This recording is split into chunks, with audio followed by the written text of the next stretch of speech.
My name's Ryan Dionisi. I'm a wealth advisor at Christian Wealth Management, and my goal is to help people redeem their money as a tool to build their faith. So the topic today is, should I buy a pet? Such a good question, and I'm glad you asked. So here's an interesting statistic from 2024. Then this is from American Pet Products Association.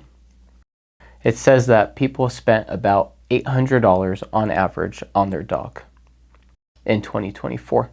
And so that includes vet bills, food, medication, treats, and toys. That animal is living a nice life. So $800 a year, I mean, that's not a substantial cost.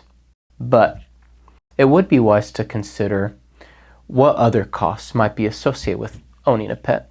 So some other costs not included in there would be, well, what's going to be the demand on your time and maybe even just loss of flexibility. So for example, if you purchase a dog or a cat and let's say you enjoy traveling, it's all of a sudden going to get more complicated to go from one place to another having a dog or a cat.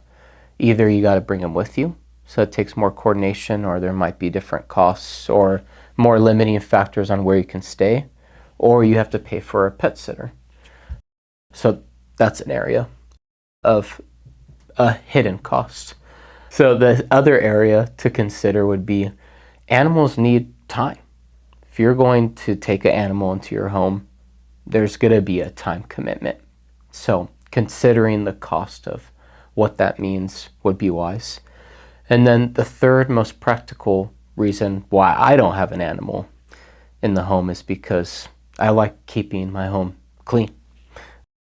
It's so nice to wash my clothes and move my clothes from the washer to the dryer and not seeing any pet hair.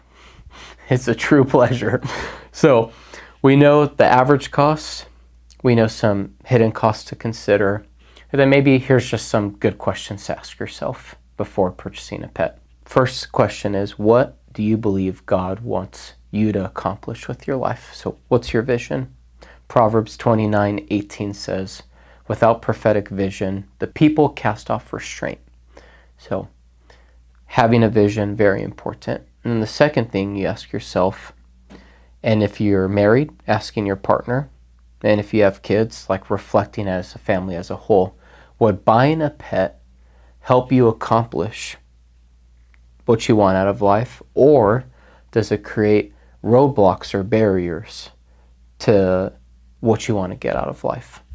So those could be some helpful things to think about before making a pet purchase. Thanks for watching this content. It means a lot to us. Our vision is to inspire people to connect their faith to their finances. If you've enjoyed this content, please give us your feedback. Tell us things that we could do better, topics to talk about, or if you want us to change what book to have in the background. Totally happy with those ideas too. If you're looking for an advisor, please reach out.